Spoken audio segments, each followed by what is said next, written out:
A Muslim Uber driver picked up Jesus Christ on the highway and heard these unbelievable words. At 2:47 in the morning, Interstate 94 outside Detroit looked like a black river cutting through the cold Michigan night. Omar Rahman had been driving Uber for nearly 6 hours, and every mile felt heavier than the last. At 48, the Muslim father from Dearborn knew these roads better than most people knew their own neighborhoods. He knew which exits stayed crowded after midnight, which gas stations kept fresh coffee, and which stretches of highway became almost completely empty before dawn. Tonight, all Omar wanted was to go home.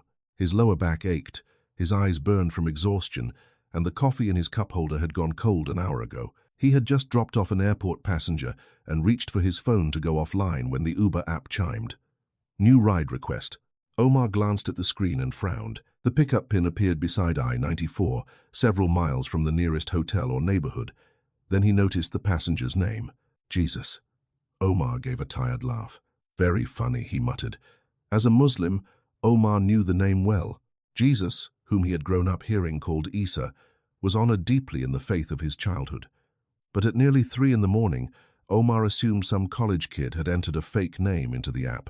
He almost cancelled. Something stopped him. Minutes later, his headlights swept across a solitary figure standing near the shoulder. Omar slowed. A man stood beneath the pale glow of a highway light, wearing a long, light-colored robe, his dark hair falling near his shoulders, his beard framing a face that seemed strangely calm. No suitcase, no backpack, no phone in his hand. Omar pulled over and unlocked the doors. The man entered the back seat quietly. "Thanks for stopping, Omar," he said. Omar's fingers tightened around the steering wheel. He had never told the passenger his name. He looked into the rearview mirror. "Where are you headed?" The stranger met his eyes through the glass. "Where you need to go?" Omar gave a nervous smile. "That's not really how Uber works." The man smiled gently but said nothing. Omar shifted into drive and returned to the highway. For several miles, neither man spoke. Detroit's distant lights shimmered against the clouds, while the tires hummed steadily beneath them. Finally, Omar glanced into the mirror again. "So, Jesus, is that your real name?" The passenger's expression did not change. "Yes," Omar hesitated. "Jesus what?" The man's eyes remained fixed on him. Then came the words Omar would remember for the rest of his life. Jesus Christ. Omar nearly missed his exit. Before he could respond, the stranger leaned forward slightly and said, "And Omar, I know why you stopped praying. It wasn't because you stopped believing in God. It was because you believed God stopped listening to you." The words stayed inside the car long after Jesus stopped speaking. Omar kept his eyes on the highway, but his mind had already traveled 3 years into the past, to a small brick house in Dearborn, where the porch light used to stay on until he came home. Back then, Omar Rahman had not been an Uber driver. He owned a modest auto repair shop less than 10 miles from downtown Detroit, a place filled with the smell of motor oil, hot coffee, and the Arabic music his wife, Layla, always complained was too loud. The shop was never going to make him rich, but it paid the mortgage, covered groceries, and gave Omar the quiet pride of providing for his family. Layla had built the rest of their life around him. She remembered birthdays he forgot, kept dinner warm when customers arrived late, and somehow made their small home feel full even when money was tight. Their daughter, Sarah, had once believed her father could fix anything because she had watched him repair engines, broken cabinets, bicycles, and leaking faucets with the same stubborn patience. But there was one thing Omar could never repair. On a cold Thursday evening 3 years earlier, Layla called him twice while he was finishing a transmission job at the garage. Omar saw her name on the screen and let the phone ring. He told himself he would call back in 20 minutes. 20 minutes became 40. By the time Sarah called, her voice was shaking. Layla had collapsed at home from a sudden heart attack. Omar drove to the hospital faster than he had ever driven anywhere, whispering prayers under his breath at every red light. But he arrived too late to hear her voice again. After that night, grief entered the Rahman home and never seemed to leave. Omar stopped sleeping in their bedroom and began falling asleep in the living room with the television running. He stopped answering friends from the mosque. At first he still performed his prayers out of habit, but gradually even that disappeared. It was easier to tell people he was tired than admit he was angry with God.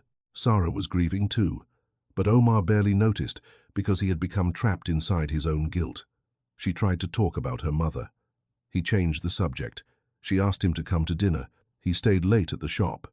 She cried once in the kitchen and told him she felt like she had lost both parents. Omar answered with silence, because silence was the only thing he still knew how to give. Months later, during an argument neither of them would forget, Sarah finally said, "Mom died, Dad. You didn't. So why did you disappear too?" Omar had no answer. Sarah eventually moved to Chicago for work, and the distance between them became more than 280 miles. Calls became texts. Texts became holiday messages. Then even those became rare. The garage began failing soon afterward. Bills piled up, customers disappeared, and Omar sold the business he had spent 15 years building. He kept an aging Toyota Camry, signed up for Uber, and chose the night shift because darkness asked fewer questions. He told himself he preferred quiet roads. The truth was simpler. During the day, too many things reminded him of the life he used to have. At night, passengers came and went without knowing anything about him. They saw a driver, a name on an app, a 5-star rating, nothing more. That was exactly how Omar wanted it. Yet beneath every late-night pickup and every empty mile lived the same sentence he had repeated for 3 years. If I had answered the phone, maybe things would have been different. Omar had asked God for forgiveness, but whenever he looked at himself in the mirror, he saw a husband who had not been there and a father who had failed his daughter. Now, on an empty stretch of I-94, a stranger sitting 3 feet behind him had somehow reached directly into the place Omar had spent years hiding. And for the first time, Omar realized the most frightening thing about this passenger was not that he claimed to be Jesus Christ. It was that he seemed to know exactly what Omar had lost. Omar said nothing for several seconds. The Toyota moved steadily through the darkness, but his hands had tightened around the steering wheel until his knuckles began to ache. He told himself there had to be an explanation. Maybe the passenger had searched his name.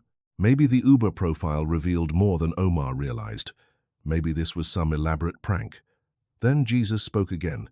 "Layla always left the small lamp above the stove on when you worked late." Omar's eyes snapped toward the rearview mirror. That detail was not online. It was barely something Sarah knew. Jesus continued in the same calm voice. "She said the kitchen felt less empty when that light was on." Omar swallowed. "Stop." Jesus did not raise his voice. "The last evening she called you, you looked at her name on the screen and thought, 'One more customer, then I'll call her back.'" Omar's breathing changed. Cars were almost non-existent around them now, only an occasional pair of headlights moving in the opposite direction beyond the median. "I said stop. You still have the voicemail." Omar's foot eased off the accelerator. "You haven't listened to it in 2 years, but you haven't deleted it either." That broke through every explanation Omar had been building. The voicemail was buried deep in an old phone he kept in a drawer at home. He had never told anyone he still had it. Not Sarah, not his imam, not his closest friends. Omar guided the Camry onto the shoulder and stopped beneath a highway light. For a moment, neither man moved. Omar turned around slowly. "Who told you about my wife?" Jesus looked at him without fear, without triumph, almost with sadness. "No one had to tell me." Omar stared at the man in the back seat. "People don't just know things like that." Jesus leaned slightly forward. "Then listen carefully, Omar. You didn't stop praying because you stopped believing. You stopped because every time you prayed, you remembered the night you begged God to give Layla back to you." Omar's face hardened. "Don't talk about that." "And afterward you decided silence was safer than disappointment." Omar looked away. His throat burned. Jesus continued, "But that isn't the secret you've been hiding the longest." Omar turned back. "What are you talking about?" "The night Sarah left for Chicago, she stood outside your house with 2 suitcases. You watched from behind the living room curtain." Omar froze. "You almost opened the door. The sounds of the highway seemed to disappear. Your hand was on the doorknob. You wanted to run outside and tell her not to leave, but you were ashamed because the last thing you had said to her was, 'Maybe you'll be happier without me.'" Omar's lips parted, but no words came. That memory belonged to him alone. Sarah never knew he had watched her load the car. She never knew he had stood behind that door crying after she drove away. "How do you know that?" Omar whispered. Jesus answered, "Because I was there when you thought no one was."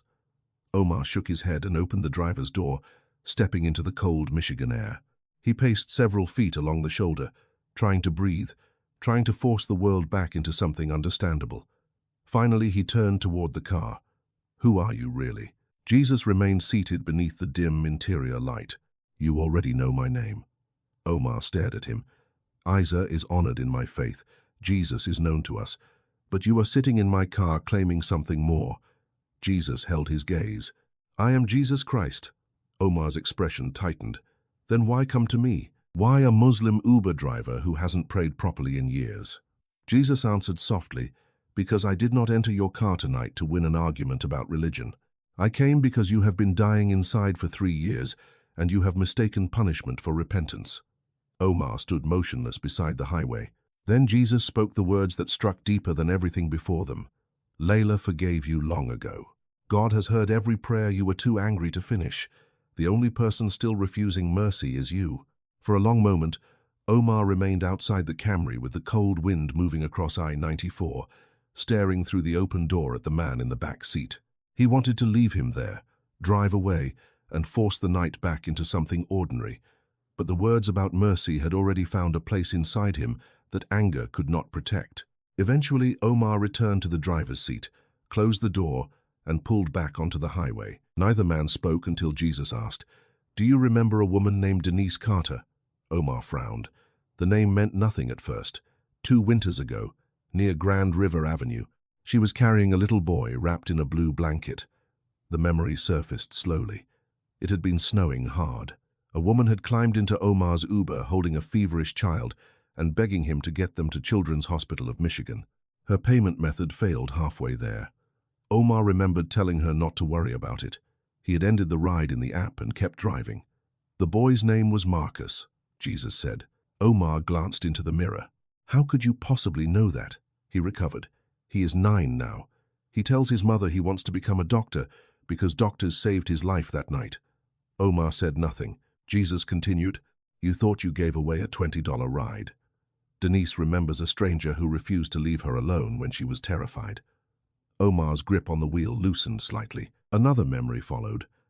A young woman named Emily had entered his car near Wayne State University close to midnight, carrying one backpack and crying so hard she could barely give an address. Omar had sensed that she was frightened, so he never pressed her for details. He had simply asked where she felt safe. She gave him the address of an aunt in Royal Oak. When they arrived, Omar waited until the porch light came on, and someone opened the door before driving away. "She remembers you too," Jesus said. "You told her, you don't owe anyone an explanation for wanting to feel safe." Omar stared straight ahead. He remembered saying it, but he had forgotten her face. "She went back to school," Jesus continued. "She works with young people now." Omar shook his head.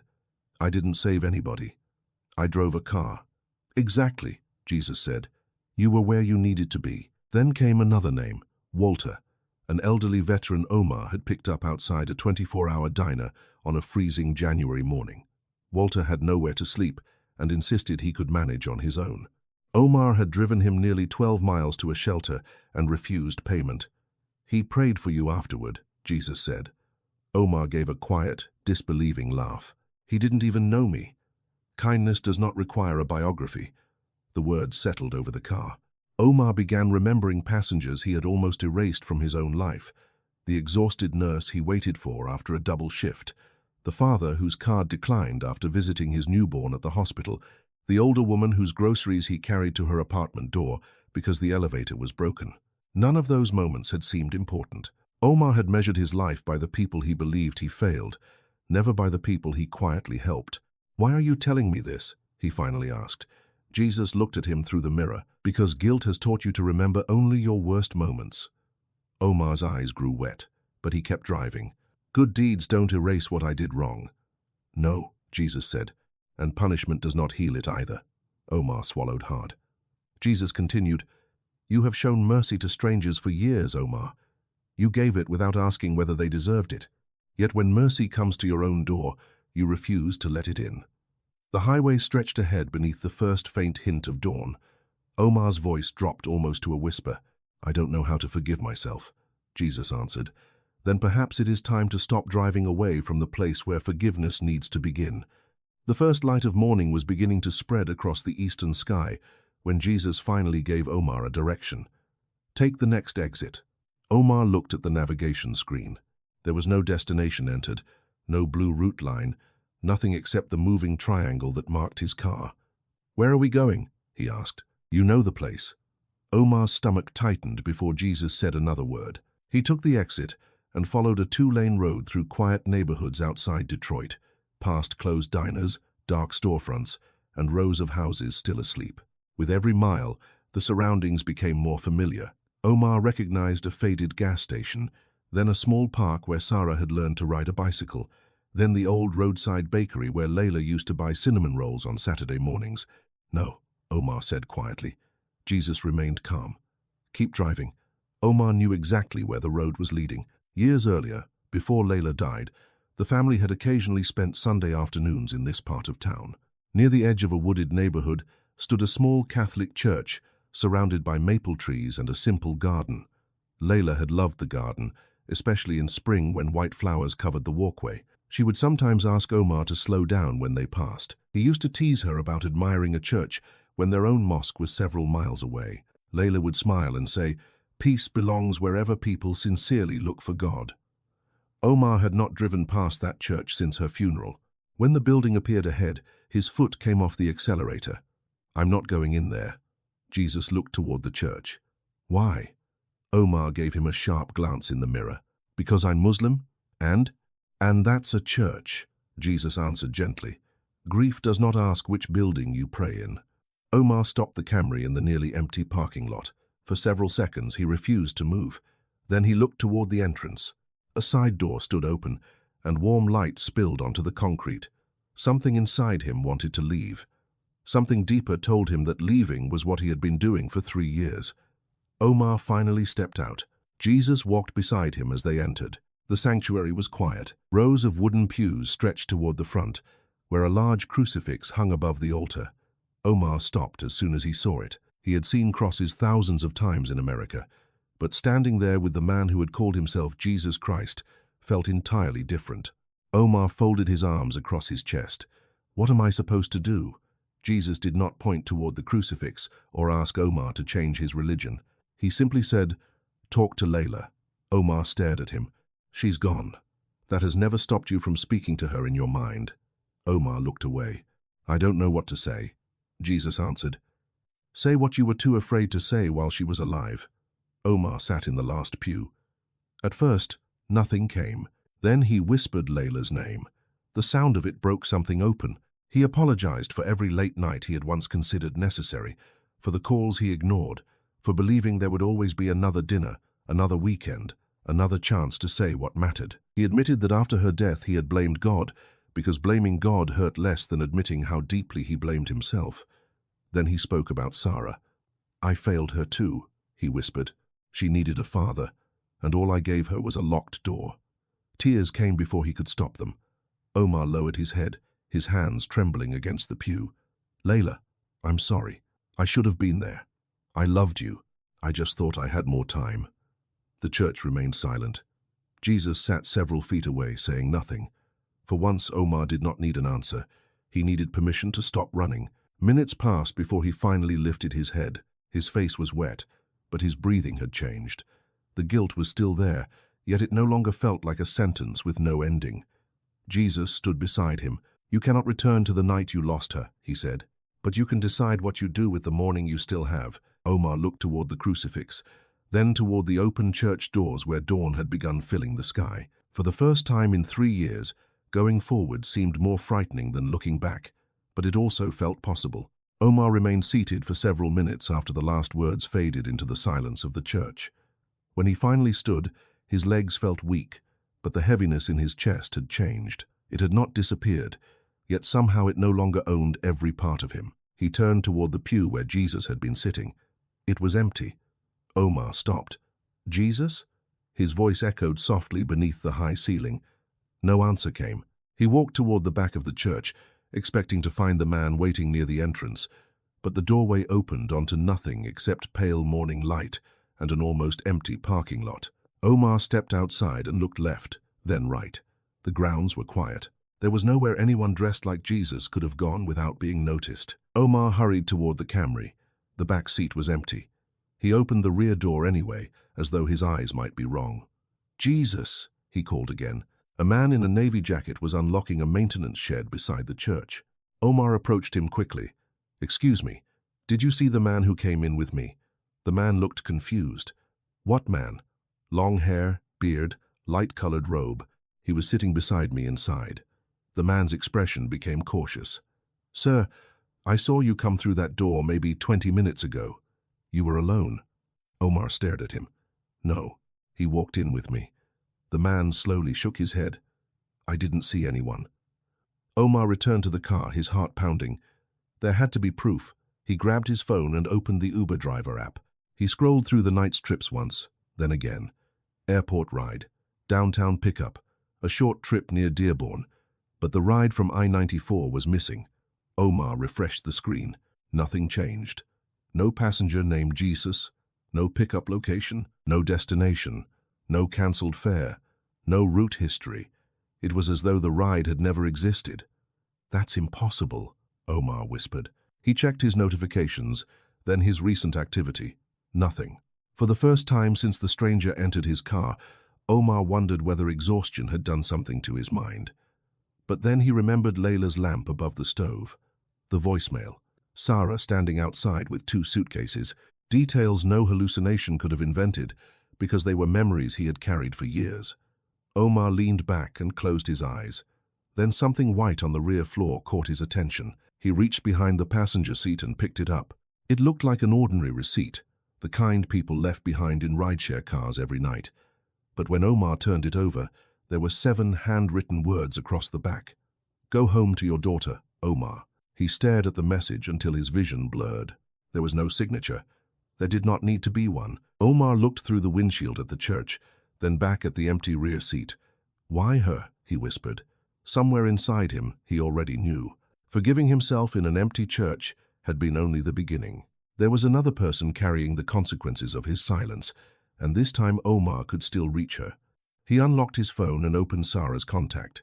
His thumb hovered over the call button. Nearly 2 years of distance stood between them. 2 years of birthdays reduced to text messages, unanswered calls, and words neither of them had been brave enough to say. Omar almost put the phone down, then his eyes returned to the note. "Go home to your daughter, Omar." His thumb pressed the screen. The phone began ringing. Once, twice, 3 times. Omar nearly ended the call. Then a woman's voice answered. "Hello?" Omar stopped breathing for a second.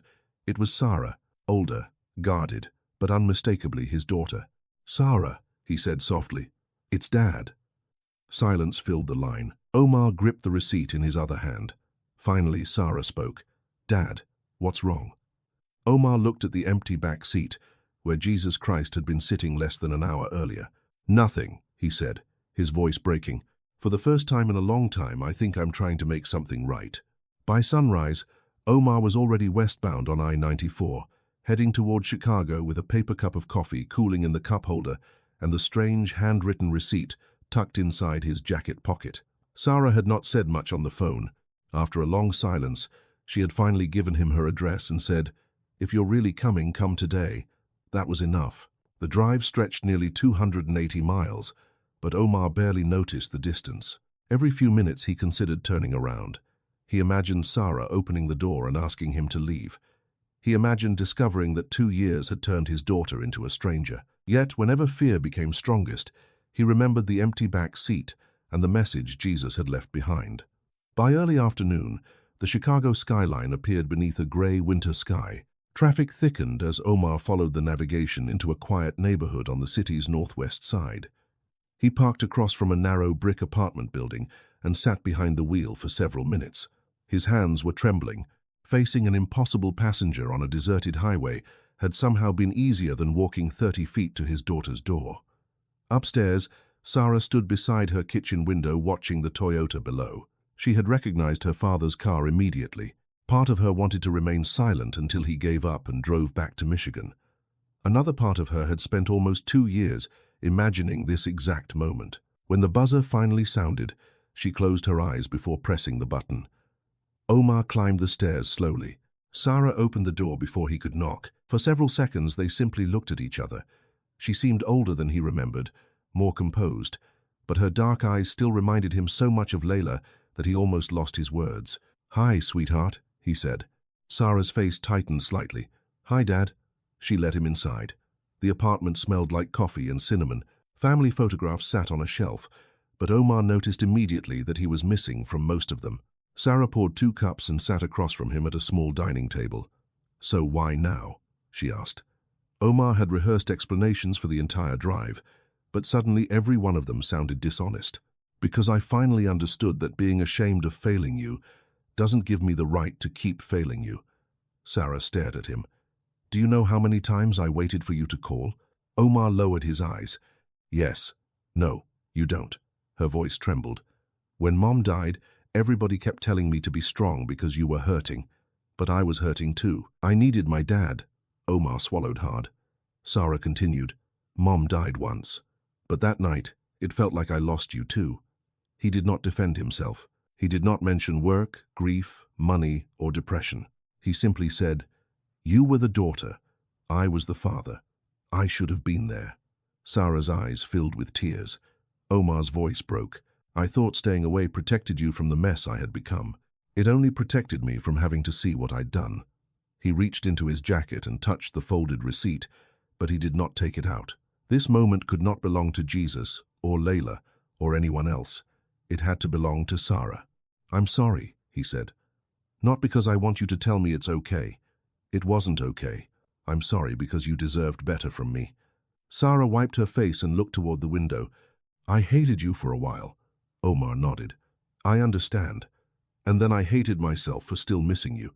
That sentence broke what remained of the distance between them. Omar stood, uncertain whether he had permission to move closer. Sarah made the choice for him. She crossed the small space and wrapped her arms around her father. At first Omar froze, then he held her as tightly as he dared. Neither spoke. Years of anger could not disappear in one embrace, and neither pretended they could. But for the first time since Layla's death, they were grieving on the same side of the room, instead of from opposite ends of silence. Later, Sarah pulled away and gave a shaky laugh. "You drove all the way from Dearborn. Are you at least staying for dinner?" Omar smiled through tears. "If you'll have me." Sarah nodded. "Mom would be furious if I sent you home hungry." And for the first time in years, the mention of Layla made them both smile. The drive back to Michigan should have felt lighter after Chicago, but one question followed Omar for every mile east. Who had been sitting in his back seat that night? For the first time, he was no longer asking because he wanted to prove the experience impossible. He wanted to know whether anyone else had seen the same man. 2 days later, after finishing an evening shift, Omar returned to the stretch of I-94 where the strange ride had begun. In daylight, the place looked painfully ordinary. Trucks rolled past. Road signs pointed toward Detroit.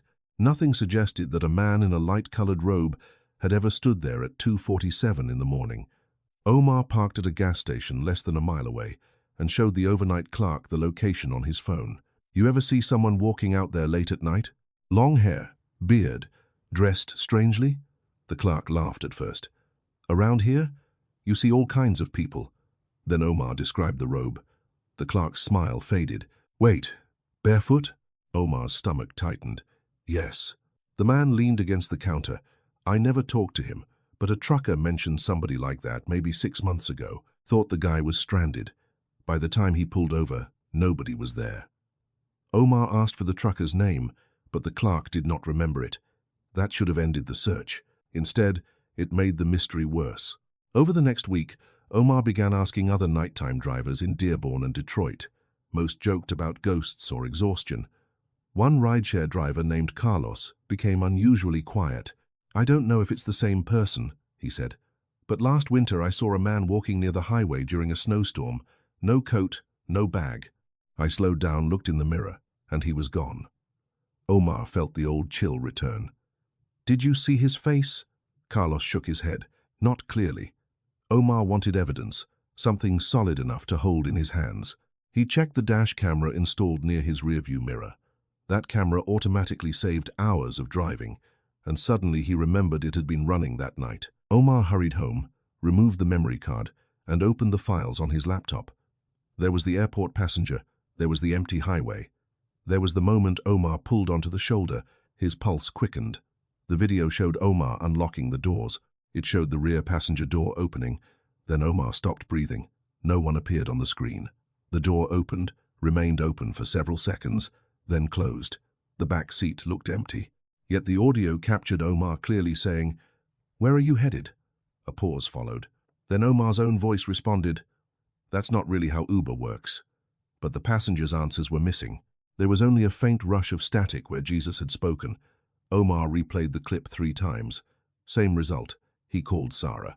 She listened without interrupting as he described what he had found. "Dad, are you scared?" she finally asked. Omar stared at the frozen image of the empty back seat. "I don't know what I am." Sarah was silent for a moment. "Maybe you're trying too hard to prove what happened instead of asking what it did to you."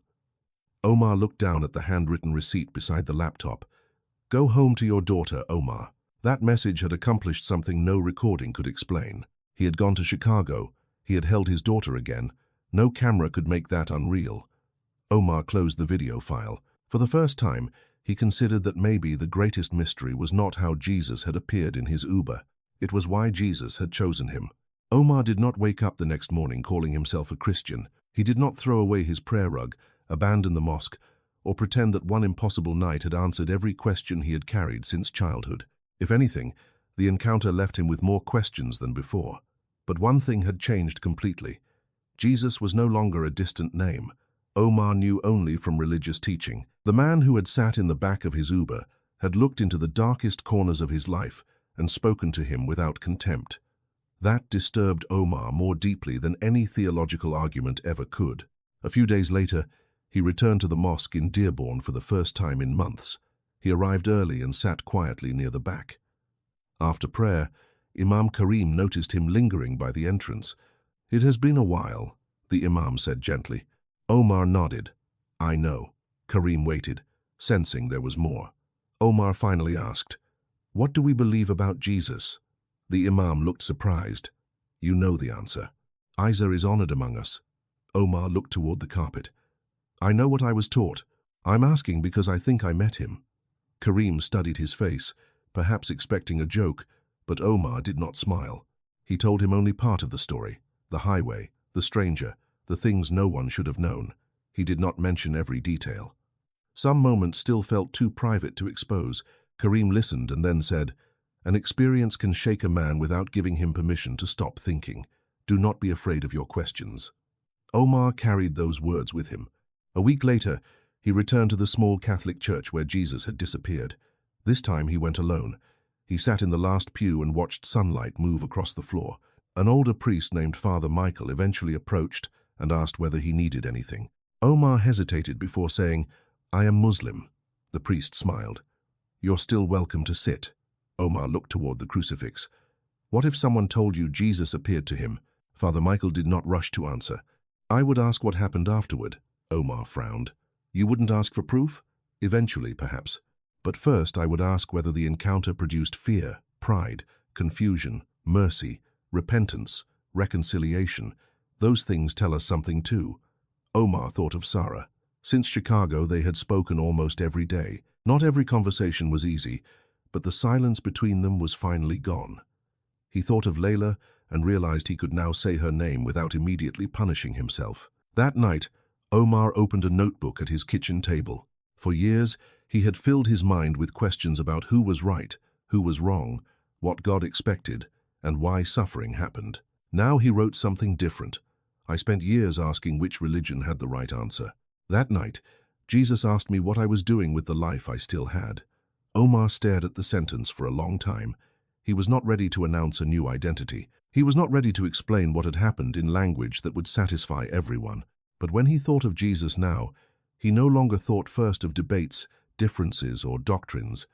He remembered a calm voice in the darkness, saying that mercy had been waiting at his door. He remembered being known completely and still being invited forward. And for Omar, that changed everything. He continued visiting the mosque. Sometimes he also sat quietly in the Catholic Church. He read more about Jesus than he ever had before, not because someone pressured him, but because a question had taken root inside him that he could no longer ignore. Who was the man in the back seat? Omar still could not prove the answer, but every time he looked at the handwritten receipt, every time Sarah called him Dad without anger in her voice, he felt that perhaps faith was not beginning with certainty. Perhaps for him, It was beginning with the courage to keep following the question. Several months passed, and Detroit moved into another season. Omar was still driving the same aging Toyota Camry, still working late hours when the city became quieter. But the man behind the wheel was no longer the one who had once used the night to hide from his own life. He called Sarah almost every day now. Sometimes they talked for 10 minutes, sometimes for an hour. They were not pretending the past had disappeared, but they had stopped letting it decide every conversation. Shortly after midnight on a rainy Thursday, Omar's phone chimed with another ride request.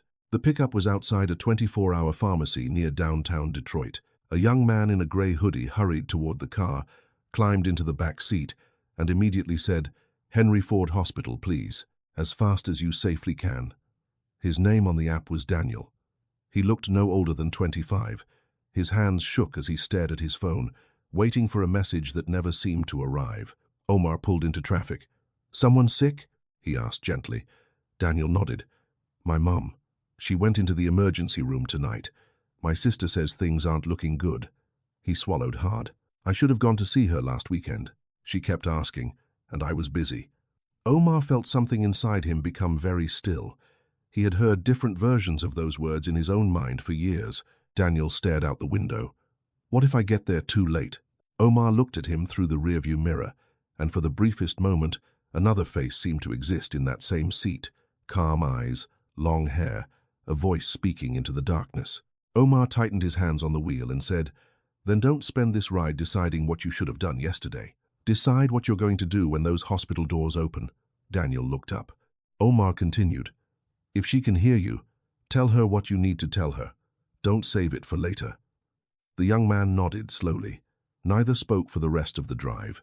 When they reached the hospital entrance, Daniel reached for his phone to complete the payment.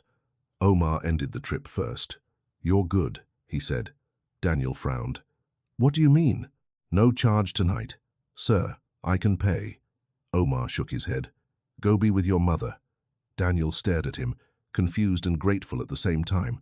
"Why would you do that for someone you don't even know?" Omar looked toward the empty space beside him in the mirror.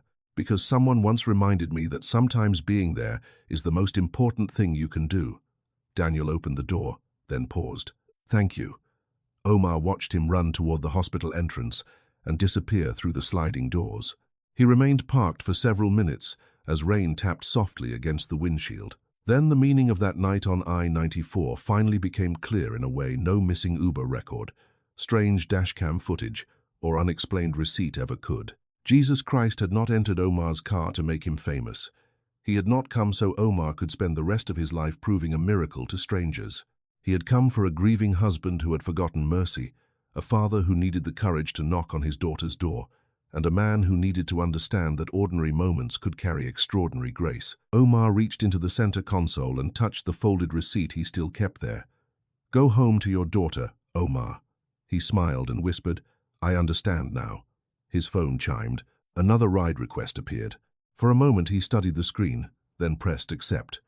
The Camry pulled away from the hospital and merged into the wet Detroit streets, its headlights stretching across the pavement. The back seat was empty, but Omar no longer believed he was driving alone.